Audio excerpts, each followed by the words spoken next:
Who poisoned Zhu Ling? That's the question buzzing on the Chinese microblogging site Sina Weibo, where users have revived a controversial cold case of a poisoned university student. In 1995, Zhu was poisoned twice with thallium, a lethal substance which left her paralyzed.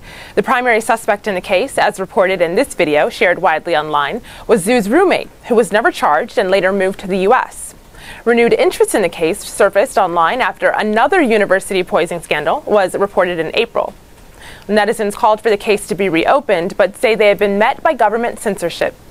Wu Fei tweets, "The name Zhu Ling is now censored on Weibo." Weibo users are now playing detective to bring the alleged culprit to justice. 130,000 people have signed a White House petition calling for the investigation and deportation of Zhu's roommate.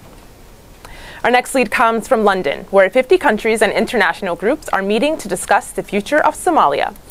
The country's new president, Hassan Sheikh Mohammed, opened the conference on a promising note, echoed by Farhiya, who tweeted, "Feeling very optimistic about Somalia.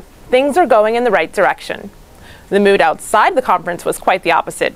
HOA Citizen tweets, "Somalia conference isn't going well. Key stakeholders are missing and a growing crowd of protesters is outside the building." Somalis gathered to protest the exclusion of Somalia's autonomous regions, Jubaland, Puntland, and Somaliland. Are you following the Somalia conference? Share your thoughts with us using the hashtag AJStream.